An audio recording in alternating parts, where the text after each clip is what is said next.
Seja muito bem-vindo a mais uma edição do Café com TV. Hoje vamos mostrar a realidade da safra na lavoura. Com a colheita de café no fim, teve cafeicultor que registrou quebra de até 65% na produção. Em Nepomuceno, no sul de Minas, o prejuízo após a seca na lavoura. Agora o cafeicultor faz os tratos culturais pós-colheita. A Conab divulgou os números da safra de café. Cafeicultores se uniram para pedir a chuva a Padre Vitor e melhorar a situação do cafeeiro. E a história de uma fazenda que investiu na piscicultura. Café com TV, a notícia na dose certa.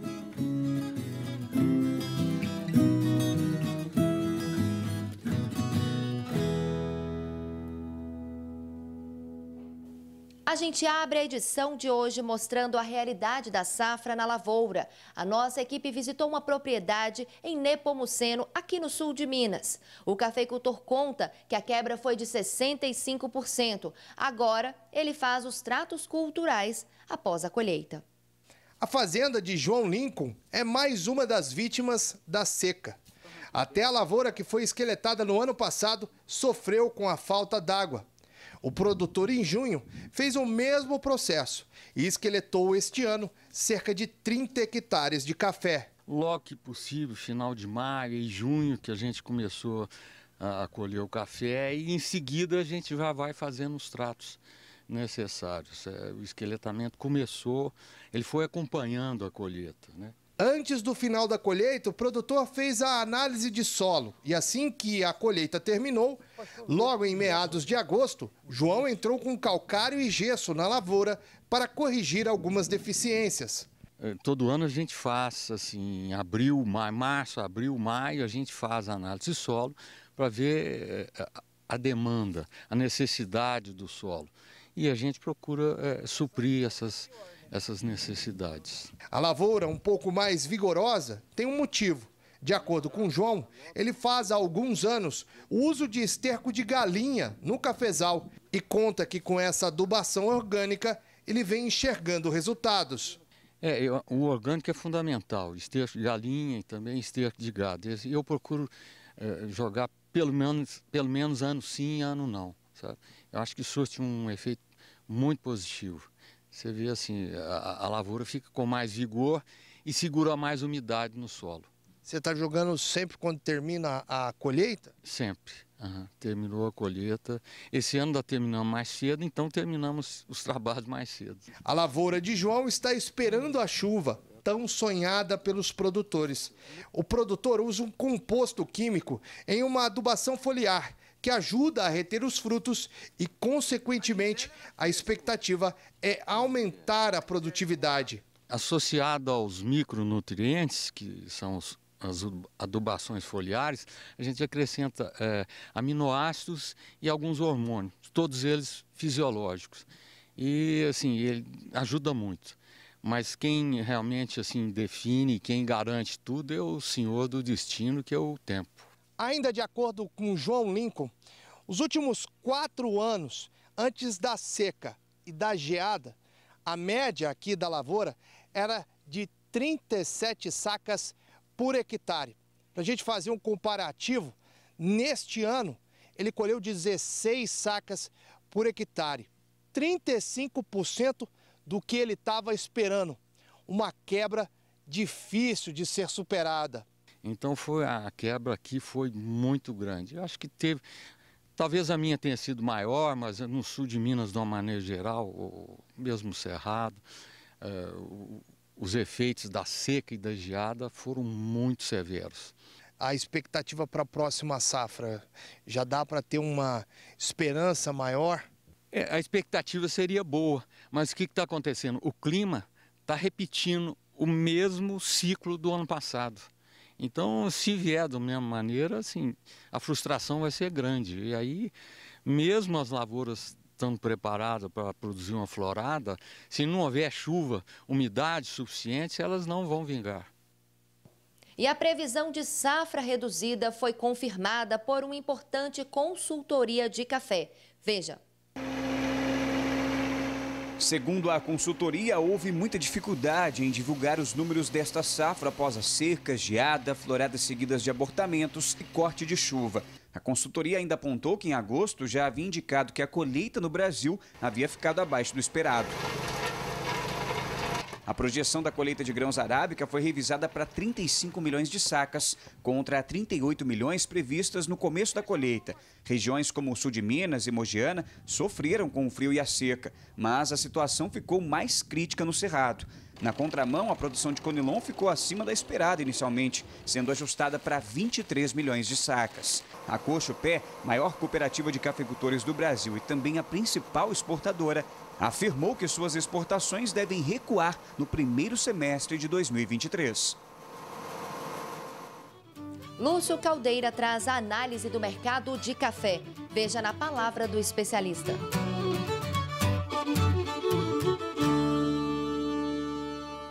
Olá, produtor e produtora de café do Brasil. A terceira semana do mês de setembro apresentou uma pequena reação em relação à semana passada.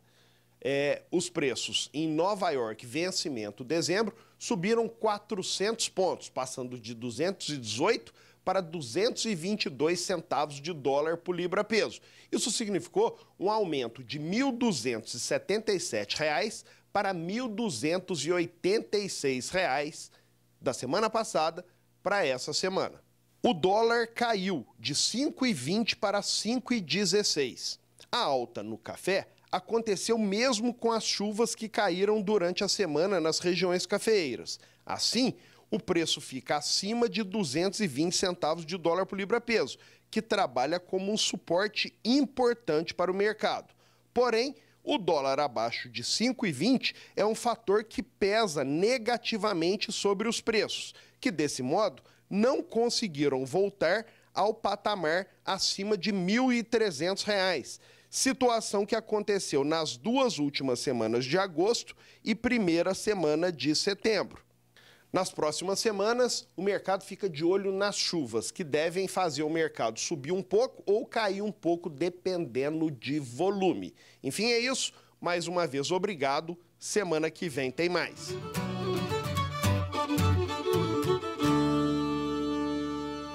E ainda nessa edição, continuamos repercutindo a safra de café. A Conab também divulgou a previsão para o setor.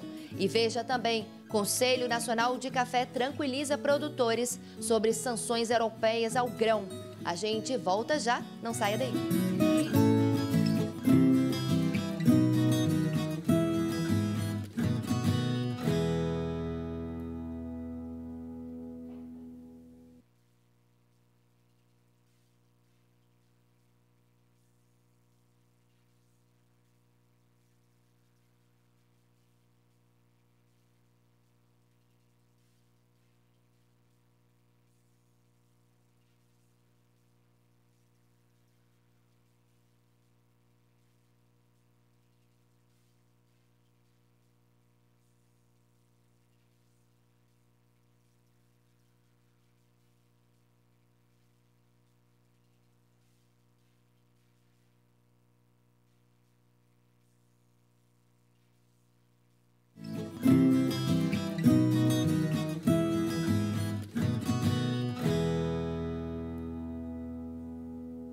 Estamos de volta. A Companhia Nacional de Abastecimento divulgou nesta semana o terceiro levantamento da safra do café. Nós preparamos uma reportagem para mostrar como estão os números. O repórter Cláudio Flores traz as informações.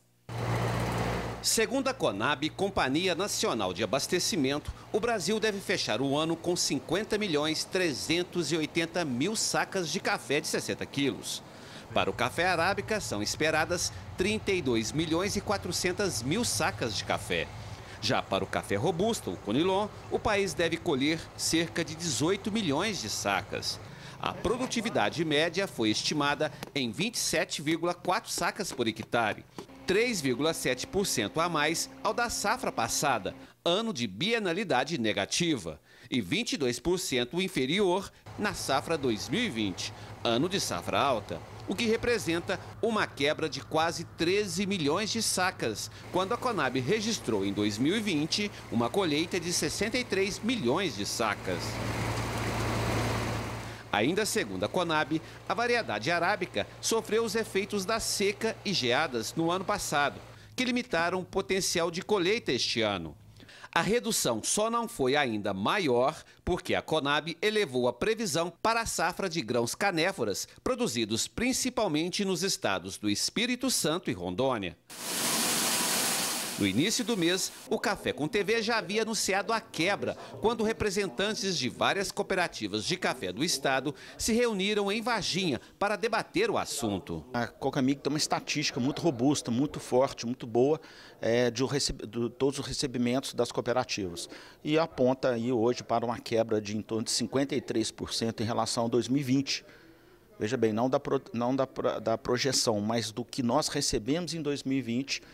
Hoje, na mesma data, temos uma quebra de 53% e uma quebra de 16% em relação ao mesmo período de 2021. E é claro, 16% é um número muito expressivo porque vem um período de uma safra de ciclo baixo. Em entrevista exclusiva ao Café com TV, o presidente da Cochupé também antecipou que a colheita seria menor. Nós estamos tendo as duas quebras, parece que coincide, né? A quebra de produção lá na árvore, no cafeeiro, ela ficou clara. E não esperávamos também que a quebra fosse de rendimento desse café, no benefício do café. E isso já está constatado, porque não só essa fazenda, mas a cooperativa como um todo, através dos meus técnicos que ficam no campo, se confirma sim uma quebra de rendimento também no benefício do café. No campo, o sentimento dos cafeicultores da safra 2022 foi de frustração. Sim, nós tivemos problema com as duas situações, né? Que foi a geada, né? Que causou uma quebra na nossa produção para 2022 de 50%, né? E depois veio a seca que intensificou ainda mais essas percas. Toda essa quebra ela tem um impacto muito significativo em toda a cadeia, mas principalmente na vida do produtor. O produtor está colhendo menos café, os custos subiram, tivemos vários problemas devido à seca, à geada, à crise de mão de obra, aumento dos insumos. Então é óbvio que o impacto maior está com o produtor. Olha, o Conselho Nacional do Café tranquilizou os produtores rurais sobre sanções europeias relacionadas ao café. Veja só na reportagem. A medida vale para bovino, cacau, café, óleo de palma, soja e madeira, incluindo produtos que contêm, foram alimentados ou feitos com couro, chocolate e móveis. E mais produtos podem ser adicionados a essa lista: carne suína, ovina e caprina, aves, milho e borracha, assim como carvão e produtos de papel impresso. Os países que integram a União Europeia e a Federação Europeia do Café ainda vão discutir a versão final da lei. As sanções vão ser impostas aos produtos com origem em desmatadas após 31 de dezembro de 2019. O Conselho Nacional do Café tem trabalhado no sentido de monitorar e promover ações para garantir que o café do Brasil não seja prejudicado. E chegou a hora de conferir o recado da Datanet. A Datanet está com a super novidade, ultra velocidade em 10 cidades. Todos os planos com seus apps favoritos, inclusos a partir de R$ 59,99. Veja só. A Datanet está com uma super novidade, ultra velocidade em 10 cidades. Todos os planos com seus aplicativos favoritos inclusos a partir de R$ 59,99. Ligue agora e garanta o seu. Datanet, a internet ideal para você. 2101-9260. Ligue agora e garanta o seu. Datanet, a internet ideal para você. Entre em contato no número 2101-9260.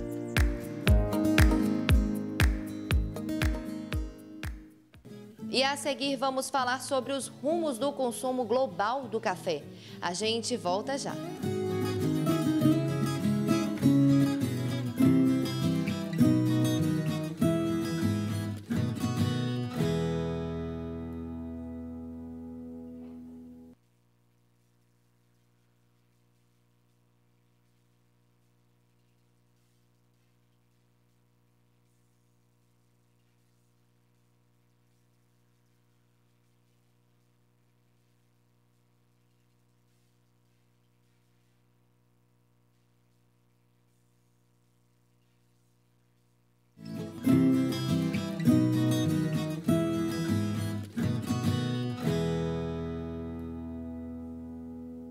E já estamos de volta aqui no Café com TV. Veja que especialistas se reuniram para discutir os rumos do consumo global de café.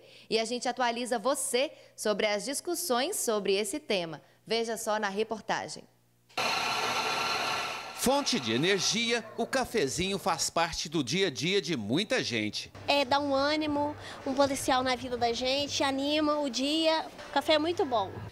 Mas tomar café está cada vez mais amargo. É que com os problemas climáticos e a quebra na produção do grão, os preços aumentaram. E o mundo todo está de olho nas lavouras do Brasil. Porque o Brasil produz em torno de 40% a 45% de todo o café consumido no mundo. O consumo mundial cresce na ordem de 1,5% a 2% ao ano. E o mundo espera que o Brasil também cresça a produção. E o que não é o que nós estamos vendo nos últimos 3 anos. Segundo este analista de mercado da Euromonitor, um instituto internacional de pesquisa, o mercado mundial vem passando por grandes transformações. Com a pandemia da Covid-19, o consumo de café desacelerou. É interessante até olhar porque realmente a premissa inicial que nós tínhamos era que o mercado de café iria cair durante a pandemia. Isso realmente aconteceu em alguns países. Porém, quando a gente olha o mercado mundial, ele não só se manteve estável, ele perdeu um pouco de fôlego, né? Então as taxas de crescimento que a gente tinha de 3%, 4%, tanto no mundo quanto no Brasil, perderam sim um pouquinho de fôlego, foram ali para 1%, 2%, mas ele se manteve ainda de crescimento, mostrando que o café conseguiu então migrar para o seu consumo dentro de casa. Segundo Rodrigo Matos, a expectativa é que este ano o Brasil consuma cerca de 21 milhões de sacas. Além disso, outros países não tradicionais como a China e a Índia estão tomando mais café. O consumo de café tem crescido, principalmente porque esses países eles têm entrado no estilo de vida mais ocidental. Então, o estilo de vida de trabalho e acaba sendo associado muito ao consumo de café. Mas o que chamou a atenção de Rodrigo é que nos últimos meses os consumidores brasileiros estão levando menos café para casa. A gente percebe que, gosto de falar que o café é um produto inelástico no Brasil, ou seja, um produto que você aumenta o preço, mas a demanda continua estável. Só que existe um limite, e a gente percebe que a gente está se aproximando muito desse limite quando a gente tem o preço do quilo do café no mercado, perto então dos R$30.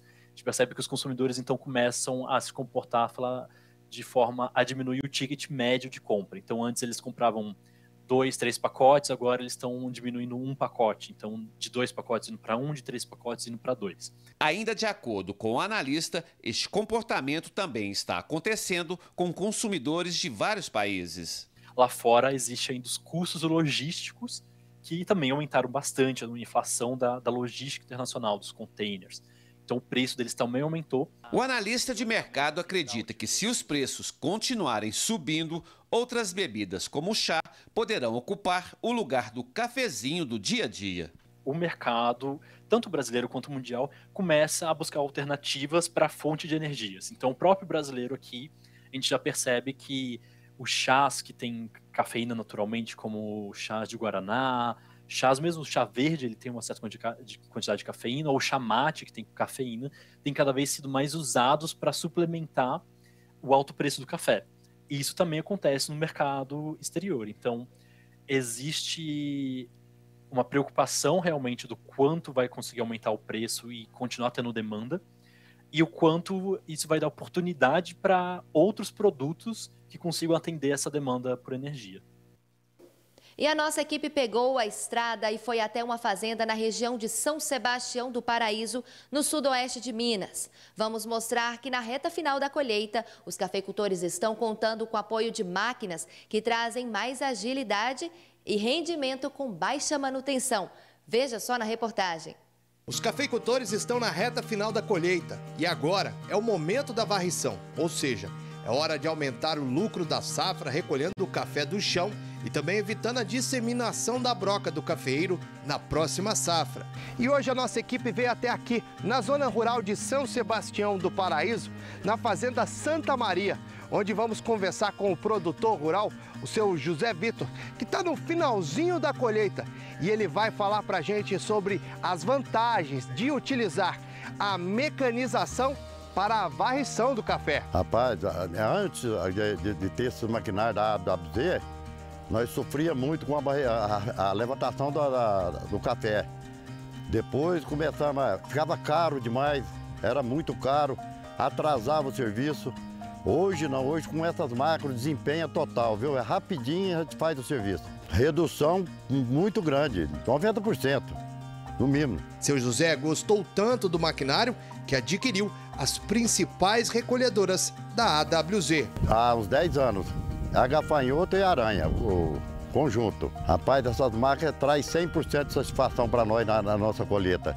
Além de todos esses benefícios que seu José encontrou, o produtor ainda destaca a operação do maquinário, que é muito prática. Rapaz, é uma moleza danada. Os próprios tratoristas, os operadores de trator, faz o serviço dela sem problema. A manutenção dela, a mecânica dela é praticamente zero. O próprio maquinista, operador da máquina, às vezes faz a manutenção dela. Antônio Marcos é um dos representantes da AWZ Máquinas. Exatamente, a AWZ está com um portfólio muito completo, né, de recolhedoras, enleradoras, para atender ao pequeno ao grande produtor, né, com máquinas com descarga em big bag, com os reservatórios que tem, e também sobre os terrenos, para trabalhar em todo tipo de terreno, com declive, os terrenos planos, para ficar bem servido aí o produtor. Ainda de acordo com o Antônio, o produtor pode simular as compras das máquinas que serão úteis para o cafeicultor. Sim, é possível, nos contatando, né, no awzmaquinas.com.br, no telefone 35 3558 3895.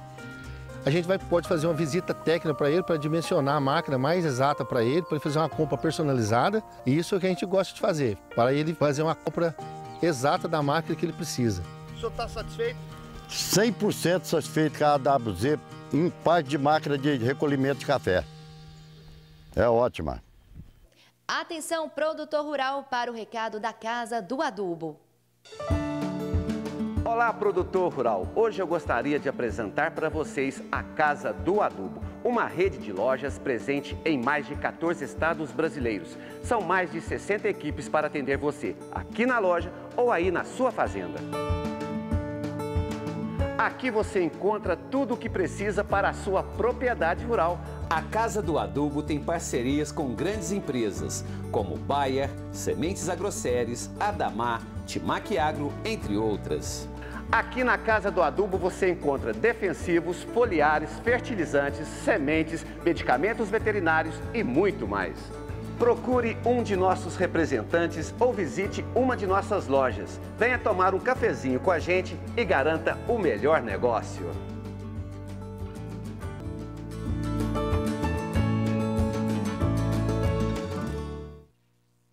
E produtores aqui no sul de Minas se reuniram para pedir ajuda ao Padre Vito para que a chuva venha. E olha, essa oração deu certo e a chuva já começou a chegar na região.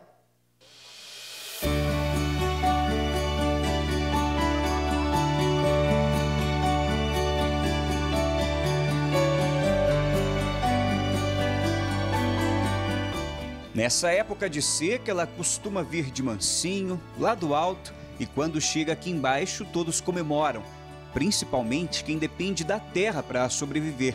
Só que nesses últimos 3 anos, a ausência dela tem sido muito sentida. Nós estamos vivendo aí uma seca prolongada com grandes prejuízos para a agropecuária, tanto na área de pastagem como na área da cultura de café. E nós, produtores, estamos sofrendo demais com isso.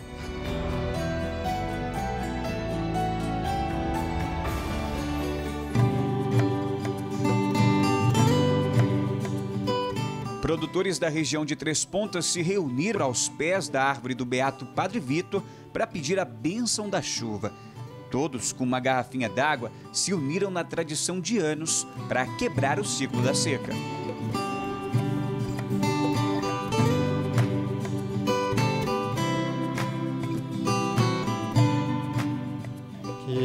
Aqui em Coqueiral é só lavoura de café, não tem uma indústria, não tem nada. E a fonte de renda que tem aqui é agricultura, leite, café. E que essa seca as lavouras estão sentindo muito. Está precisando de chuva. E aí, chuva abundante, né? Chuva, muita chuva. Porque aí o serviço vai acabando e o povo vai sofrendo, né? Todo mundo.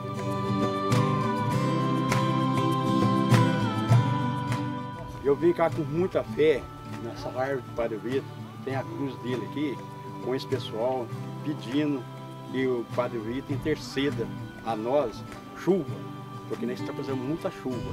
Então com isso eu vou pedir o pessoal para rezar um Pai Nosso e uma Ave Maria, e com isso eu vou goando o pé da árvore. Pai nosso que estais no céu, santificado seja o vosso nome, venha a nós o vosso reino, seja feita a vossa vontade, assim na terra. Se os especialistas não conseguem prever ao certo quando as chuvas abundantes vão chegar à nossa região, o produtor então apela para a fé. Apesar de todas as dificuldades, eles sempre estão assim, com os braços estendidos e olhando para cima. Cheia de graça, Senhor convosco, bendita sois vós entre as mulheres, bendito é o fruto do vosso ventre, Jesus. Se não tem técnica para fazer a chuva em quantidade, nós apelamos para a fé. E é o que nós estamos fazendo aqui.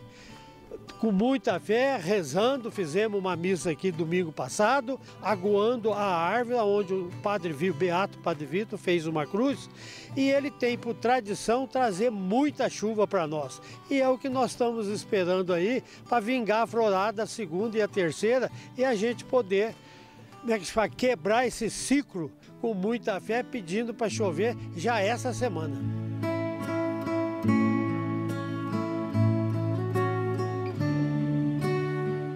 Segundo a Fundação Procafé, a seca deste ano é pior que a do ano passado no sul de Minas. Houve uma queda de 65,94% na comparação de junho deste ano com o mesmo período do ano passado. O déficit hídrico continua bem acentuado. Ano difícil para o produtor. Esse ano foi terrível pela seca que nós tivemos do ano passado, agravou nós até agora, né? Precisando muito de chuva. A safra caiu 70% esse ano. Foi triste para nós, não está dando para pagar as contas. Então, muito difícil. Mas com fé, Santo Padre Vitor e Deus, nós vamos vencer mais essa batalha esse ano e vamos para o próximo, como sempre, o produtor rural sempre acreditando na próxima safra. A chuva fraquinha que caiu no mês de agosto até antecipou a primeira florada do cafeeiro, mas não vingou na nossa região. Pode até prejudicar a safra de 2023. O déficit hídrico é enorme, as chuvas não vieram na época certa, então o prejuízo é muito grande aí para nós produtores. Então você não tem que fazer nada, você não pode adubar o café porque não tem umidade, você não pode pulverizar porque a umidade relativa é baixa, então não tem serviço. Então o prejuízo é muito grande aqui para nós do café. A pouca florada que deu não vingou. Agora resta uma segunda e uma terceira, que eu acho que só a fé do Padre Vitor, que nós estamos pedindo, pode fazer ela vingar com muita chuva. Os devotos acreditam que o primeiro padre ex-escravo do Brasil passou por aqui no ano de 1875. Aos 96 anos, Dona Cléria se emociona ao falar do beato. Aprendi muita coisa e adoro o Padre Vitor. Para mim, tudo é o Padre Vitor. Qualquer coisa que eu preciso, eu peço e consigo. Ele é santo mesmo, milagroso.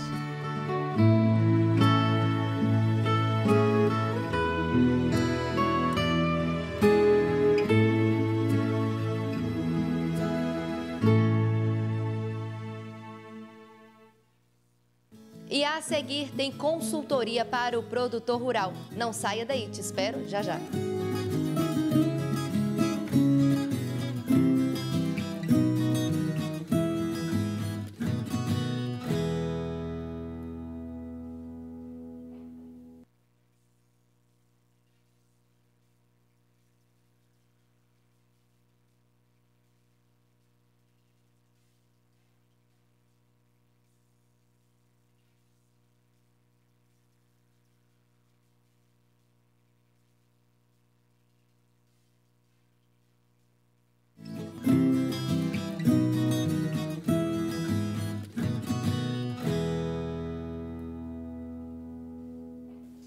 Olá, estamos de volta. E nesse período de eleições, Minas Gerais lidera o ranking de candidatos do agronegócio.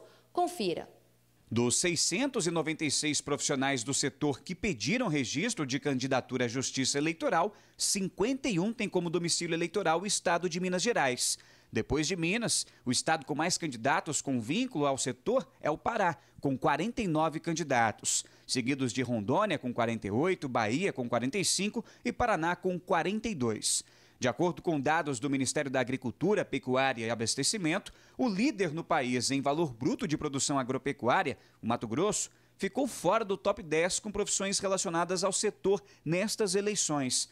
O professor do INSPER e cientista político Leandro Consentino comentou que a percepção virtuosa do agro estar começando a se assumir não está restrita aos grandes centros produtores e também tem a ver com as fronteiras agrícolas que o Brasil vem observando. E chegou a hora de consultoria para o produtor rural no nosso quadro Cuidando do Cafezal desta semana.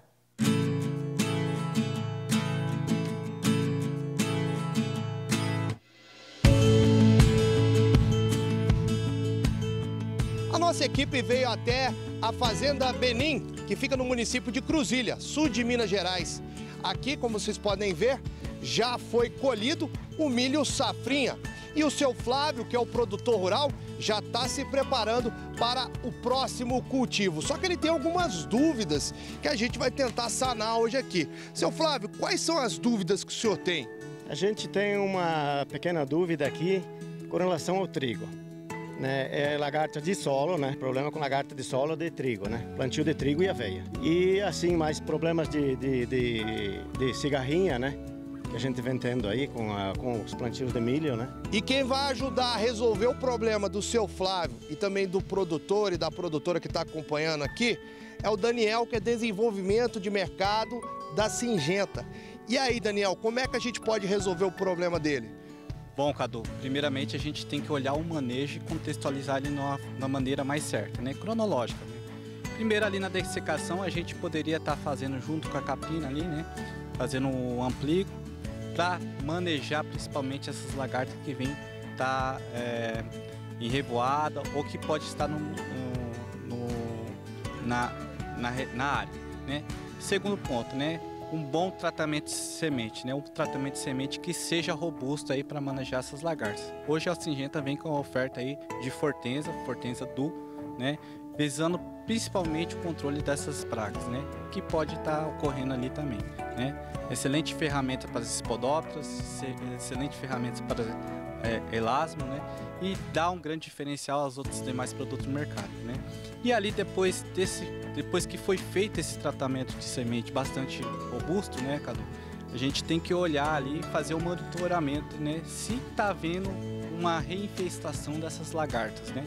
E se tiver continuar esse problema com lagartas, a gente pode estar fazendo mais uma aplicação ali, junto com aquela capina de pós, né? Mais uma aplicação de ampligo ali, que vai estar manejando essas lagartas com excelência. Quando a gente fala aí para o manejo de cigarrinha, né, que é um grande problema aí para a região, a gente tem que estar manejando e pensando nela desde as primeiras fases, né? De novo, vamos olhar de forma cronológica e de uma forma de manejo, né? Ali a gente tem que fazer uma boa manejo ali desses milho de goiaba, principalmente aquele milho que tem tecnologia aí e tolerância, resistência ao glifosato, né? Para que não houve a migração dessas cigarrinhas. E aí depois, né, a gente tem aqui também o tratamento de semente, que é bastante robusto, né? Que a gente vem também trazendo o Cruiser, né? Que tem essa característica que vai estar ajudando também, né, a manejar a cigarrinha. Tá, fiz esse tratamento de semente, a gente pode estar direcionando, Cadu, principalmente ali, né, uma aplicação ali no charutinho. Por quê? Porque a gente entende hoje que para cigarrinha não dá para brincar, né? A gente tem que aplicar e tem que estar manejando essa cigarrinha, né? Desde quando? Né? Presença, ausência no charutinho, né? E aí a gente tem que estar usando um produto aí que tenha um bom residual e que tenha efeito de choque. Para isso também a Singenta tem o Engeopleno, que ainda vem com um produto bastante consistente, né? O principal produto aí para se manejar a a cigarrinha. Fazer uma segunda aplicação se faz também muito importante, né? E nesse momento é importante a gente colocar um produto aí com um poder de choque maior, né? E aí a Syngenta vem também se posicionando com Politrim, né? Vai ajudar e vai dar maior segurança para o produtor aí, o manejo de cigarrinha. Lembrando, se a infestação da cigarrinha continuar, é importante repetir essas duas aplicações para que quebre aí o ciclo da praga e que diminua esse problema. Show de bola, Daniel. Para a gente concluir, vamos trazer o PC aqui para a fala, porque tem novidade na região de Cruzília, né? Sim, e não é pouca não. A gente acabou de inaugurar uma loja aqui em Cruzília, né? Uma loja grande. Nesse movimento de expansão aqui da Geagro, a gente quer o quê? Trazer tecnologia para os produtores aqui em toda a região. Então, convidamos, né, todos os produtores a conhecer a loja aqui em Cruzília, na saída aqui para Minduri, e técnicos e agrônomos, né, para recebê-los e assim orientar todos os produtores, né, qual o melhor manejo aí, tanto para soja como para milho, para trigo e demais lavouras aí. Obrigado aí, contamos com a presença de vocês na nossa loja aí. Obrigado, PC, obrigado, Daniel, obrigado, Flávio, e obrigado a você que acompanhou até agora. Semana que vem tem mais. Tchau. Cuidando do cafezal. Oferecimento Geagro, 30 anos de história. Agora em novas cidades do sul de Minas.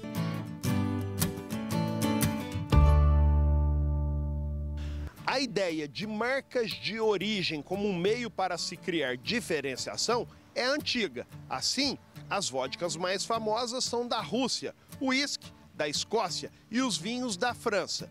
No café, as marcas mais famosas de origens produtoras são a Etiópia, que é a pátria-mãe do café, a Colômbia, um case de sucesso construído através de estratégias de marketing, e o Quênia, que é uma origem muito apreciada, que goza de grande reputação entre os especialistas. Os próximos na lista são Costa Rica e Guatemala, que dividiram seus países em marcas regionais muito antes do Brasil criar a ideia de um país, vários sabores.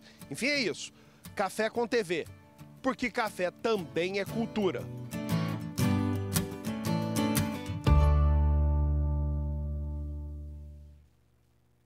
Veja outros destaques do nosso mundo do agronegócio. A Granja Gema da Serra fica no alto da serra, na zona rural de Guarani. São milhares de aves divididas em 2 galpões verticais. Começamos aqui com 300 aves, num sistema bem arcaico, antigo, vamos dizer assim, que hoje nem temos ele mais. E estamos com um processo hoje, num processo que a gente chama de galpão vertical, que é uma galinha sobreposta à outra, os andares sobrepostos aos outros, com uma esteira, que é onde a gente retira os dejetos das aves. Atualmente, a Granja do Marcelo tem 100 mil aves. Por dia, a produção gira em torno de 80 a 90 mil ovos. E o processo é todo mecanizado. As galinhas botam os ovos que caem nessa esteira e daqui eles seguem até a sala de classificação, onde são embalados. Marcelo trabalha com galinhas brancas e vermelhas. Com 112, 115 dias de vida, a gente tira ela da recria, a gente traz as aves, coloca elas aqui. Dali vem um processo de pré-postura, assim ela começa a pingar um ovo, e dali esse ovo, por esteira, ele sai e pega a esteira mestra, que a gente chama esteira mestra, e leva para dentro da sala de classificação. E lá é feita toda a manipulação do ovo, separar por peso, ovo extra, jumbo, extra, grande, médio, pequeno e o industrial. Quando é para a cadeia de supermercado, a gente embala ele com rótulo, colocando a procedência desse ovo, o código de barras, etc. E quando ele é um ovo in natura granel, que vai mais direcionado a padarias, etc., restaurante, ele é só encaixado na caixa com ele a granel, caixa com 30 dúzias, e ali carregamento e entrega.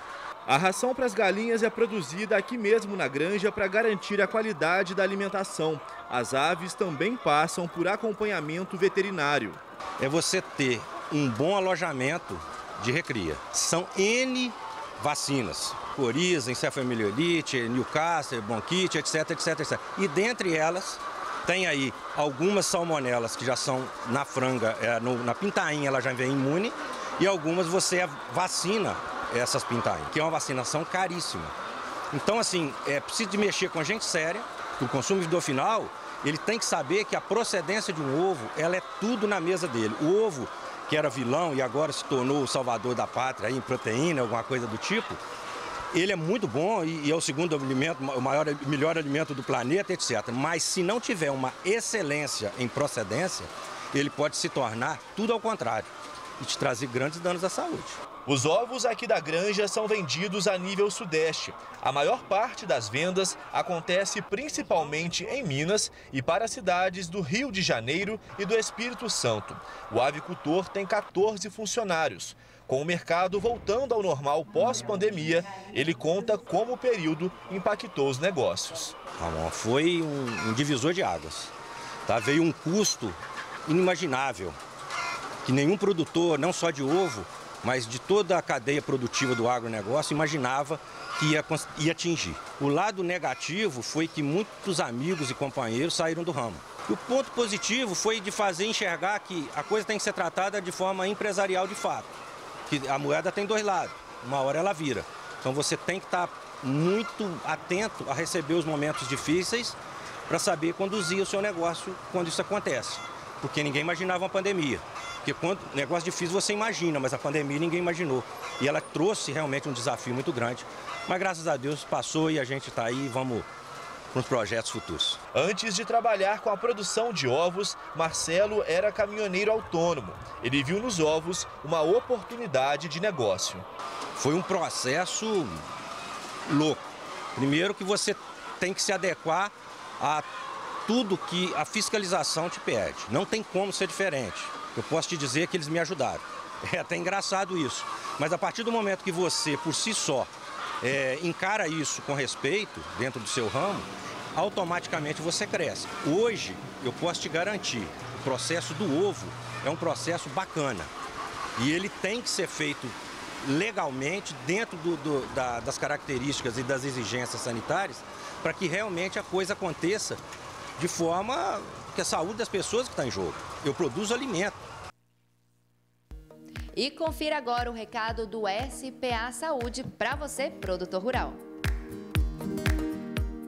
Quem tem SPA Saúde, confia. Confira o depoimento no VT.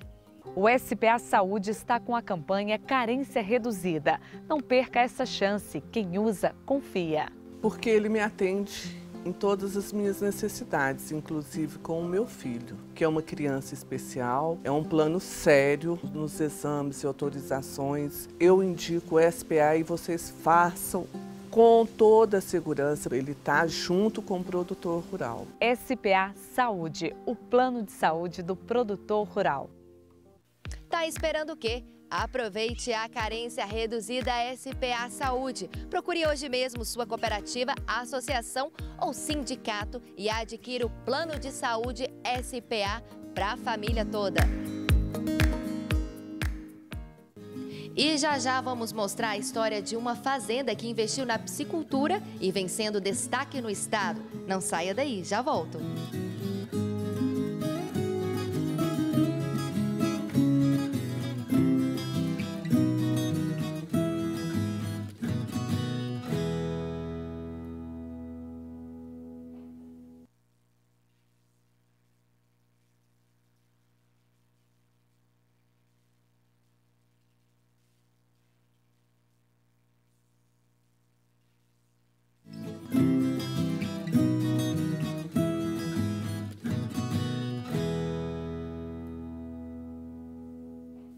Já estamos de volta e olha, vamos mostrar que uma fazenda na cidade de Guarani, na Zona da Mata, produz por mês 84 toneladas de tilápia. Eles investiram na produtividade e em técnicas que fazem a diferença. Veja só. A piscicultura na Fazenda Triunfo, em Guarani, tem licença para criar até 1.008 toneladas de tilápias por ano. São 84 toneladas mês. No caso, hoje a gente está trabalhando com a aquisição do juvenil, né? Que é um peixe um pouco maior, né? Em torno de 30 gramas, que ele já é alocado diretamente nos tanque rigs. Atualmente a gente trabalha com os tanque rigs de 3x3x2, né? Dando 18 metros cúbicos aí, onde a gente trabalha em média com 70 quilos metro cúbico. O que seria 70 quilos metro cúbicos? 70 quilos metro cúbico seria em torno de 70 peixes por metro cúbico que a gente trabalha para estar tirando esse peixe aí na faixa de 1 quilo. Os peixes chegam aqui na área de criação ainda como alevinos ou juvenis e são armazenados nesse tanque. Dentro dele tem 1.200 tilápias. São 6 meses até elas estarem prontas para o consumo. O processo de alimentação do peixe, ele consiste muito em relação ao peso e o metabolismo do peixe. Então, em cada fase que a gente tem o peixe, a gente tem um peso diferente e a gente faz em cima da porcentagem corporal desse animal. Atualmente, a fazenda tem 81 tanques instalados no Rio Pomba. Pedro conta que o verão é a melhor época para criar tilápia. Durante o período do calor, o peixe desenvolve mais. Pelo seguinte fato, o peixe ele não é homeotérmico como nós mamíferos. O que é homeotérmico? A gente consegue controlar a nossa temperatura corporal. E o peixe ele depende do meio para ter esse controle corporal. O peixe ele é psilotérmico. Então, quando essa temperatura tem um decréscimo metabólico também no desenvolvimento do peixe, o que resulta em menor desenvolvimento corporal do peixe, menor desenvolvimento do peixe. A venda das tilápias está concentrada em Minas, mas a ideia é expandir o comércio para outros estados. A fazenda tem as autorizações ambientais para atuar. A gente tem a outorga hoje federal, que é 1.008 toneladas ano, que corresponde a uma projeção aí de 84 toneladas mês, que corresponde em área aquícola de 10.125 metros cúbicos. E temos também a outorga estadual, que é da Supram, que hoje corresponde a 4.999 metros cúbicos, para a gente fazer essa criação aí. E juntamente com o zootecnista Pedro, aí, a gente está fazendo os testes de conversão para uma melhor avaliação e colocar em prática no mercado aí, a criação. E o responsável por toda a criação é o seu Marcelino. Ele já teve uma empresa de sucos e criar peixes sempre foi um desejo. A gente está vindo do suco para a tilápia, né?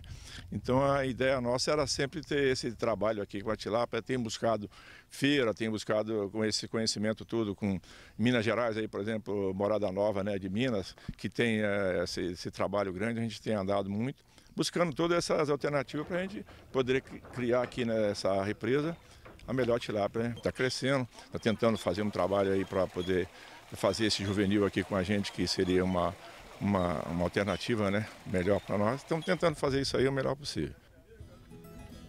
O Café com TV fica por aqui, mas você pode conferir todas as nossas reportagens no site da TV Alterosa e também nas nossas redes sociais.